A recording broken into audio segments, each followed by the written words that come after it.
Chers amis internautes, bienvenue à Sexy Buzz. Eh bien, nous commençons aujourd'hui par répondre à la question de Dora.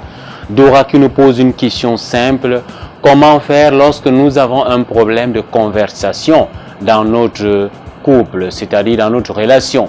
C'est-à-dire quand il y a un problème de dialogue, on ne dialogue pas, on ne converse pas. Comment faire? Eh bien, il faut dire que le dialogue est quelque chose d'important et même de capital dans une relation. Parce que si vous ne dialoguez pas, comment allez-vous faire pour vous connaître? Comment allez-vous faire pour savoir justement qu'est-ce qui vous tient à cœur? Qu'est-ce qui tient à cœur à l'autre? Donc, si vous avez des problèmes de conversation, premièrement, il faut que Dora, vous puissiez vous poser la question de savoir pourquoi nous ne conversons pas? Pourquoi nous ne dialoguons pas? Et n'oubliez pas que j'ai l'habitude de dire aux jeunes, lorsque le langage verbal s'enfuit, il y a un langage qui va s'installer. On l'appelle le langage du corps. Et donc, pour que le langage du corps ne s'implante pas, il faudrait déjà que vous preniez la décision de converser, la décision de discuter, la décision de parler.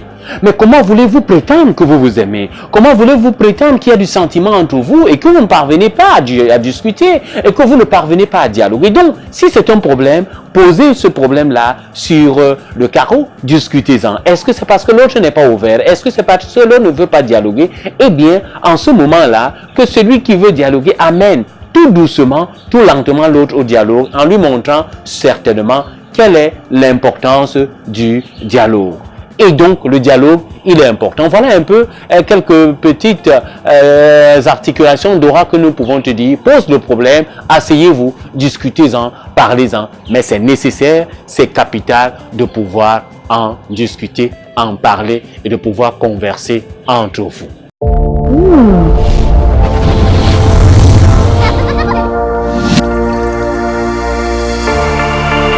Amis jeunes, pour cette nouvelle édition de Sexy Buzz, nous avons choisi pour sujet comment aimer après une déception amoureuse. Eh bien, lorsqu'on a été déçu, est-ce qu'il y a une vie après? Lorsqu'on a été déçu, est-ce qu'on peut encore aimer? Ça, c'est la grande question que vous vous posez, n'est-ce pas? Comment aimer après une déception? Je ne vous le dirai jamais assez, l'amour relève du choix. L'amour relève de la décision. Oui, tu as été déçu, maintenant tu commences à relever la tête. Eh bien, tu peux encore aimer, tu dois encore aimer, c'est normal. C'est normal parce que l'amour, c'est quelque chose qui nous touche tous. L'amour, c'est quelque chose qui nous bouscule tous. Alors, mais comment aimer? Eh bien, ce que je te dirais ne va pas être différent de ce que j'ai l'habitude de dire aux jeunes filles normales. Peut-être la seule chose pour toi qui est différent, c'est qu'il faut faire un peu plus attention maintenant. Parce qu'une première déception, c'est passé, mais une deuxième, elle peut être fatale pour nous. Elle peut nous causer beaucoup de tort. Donc, justement, comment aimer? Eh bien, en ouvrant son cœur, premièrement, à l'amour. Deuxièmement, en s'aimant toi-même. Il faut que tu puisses t'aimer toi-même, en s'aimant soi-même.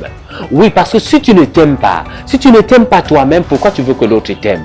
Est-ce que tu t'aimes toi-même? Est-ce que tu t'acceptes tel que tu es? Est-ce que tu t'acceptes tel que tu voudrais être? Parce que ce n'est pas parce qu'on t'a déçu que tu es moins femme. Ce n'est pas parce qu'on t'a déçu que tu es moins garçon. Non. Donc, s'accepter soi-même. Deuxièmement, je l'ai dit, il faut donner une chance à l'amour d'exister. Parce que c'est toi qui donnes une chance à l'amour. Et comment donner une chance à l'amour? En ouvrant ton cœur. Mais maintenant, en faisant un effort, un grand effort, à ne pas complètement ouvrir ton cœur, mais à l'ouvrir tout lentement et tout doucement. Ouvre-le lentement, en étant très prudent, en étant justement très rigoureuse sur le choix, sur tes choix, sur le choix des personnes que tu feras désormais. Parce que hier, ton cœur a été blessé et cette blessure, elle est encore là, elle n'a pas complètement cicatrisé. Donc, si tu t'ouvres encore directement, totalement, et que tu puisses connaître une autre déception, je ne suis pas sûr que tu vas pouvoir t'en sortir. Mais cela ne veut pas aussi dire qu'il faut mettre des barrières. Cela ne veut pas aussi dire qu'il faut absolument trier. Non.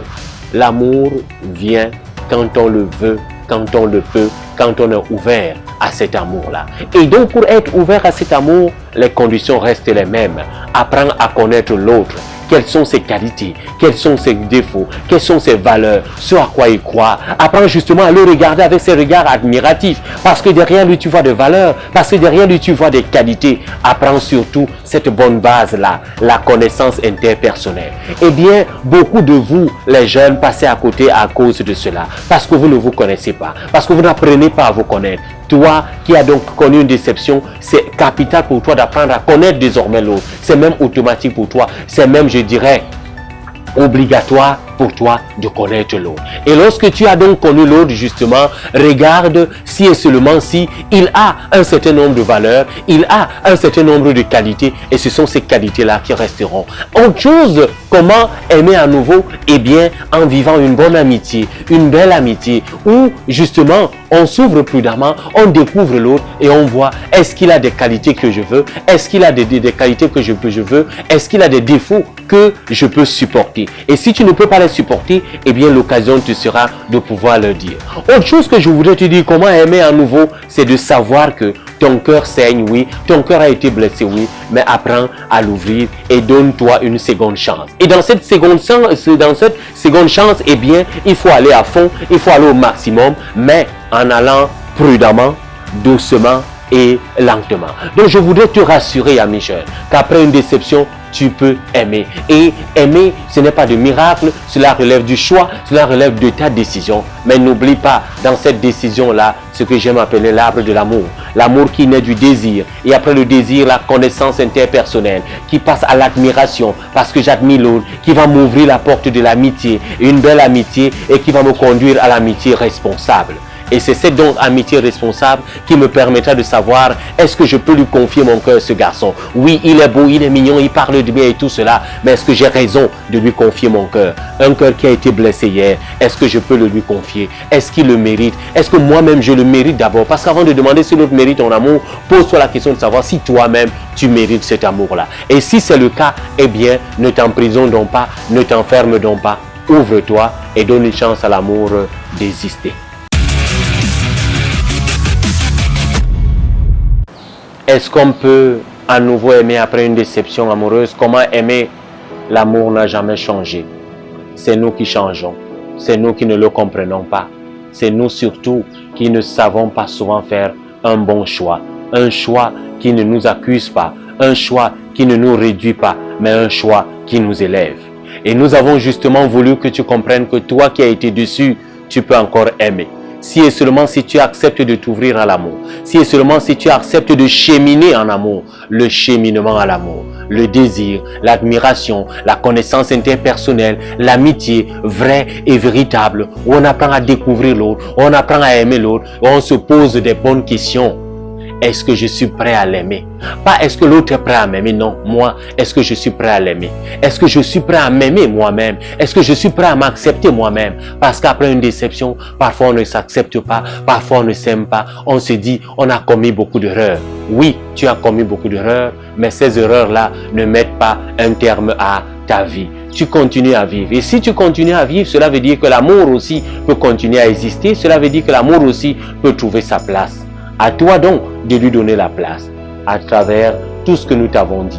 À toi donc d'ouvrir ton cœur lentement, prudemment, pour que justement tu ne sois plus à nouveau déçu. Mais à toi surtout de te dire, la première déception a été une expérience dans ma vie. J'ai gagné un certain nombre de choses, j'en ai perdu d'autres. Mais la vie, elle est devant moi. Et parce qu'elle est donc devant toi, c'est pour cette raison que nous t'invitons à continuer à aimer. Nous t'invitons à continuer à vous abonner sur notre chaîne Sexy Buzz et à nous retrouver chaque mercredi et chaque vendredi. Et mais si entre-temps vous avez des questions, si entre-temps vous avez des choses qui vous perturbent et qui vous dérangent, partagez-les avec nous sur notre page Facebook et sur Sexy Buzz également. Et nous aurons le plaisir de pouvoir en discuter avec vous.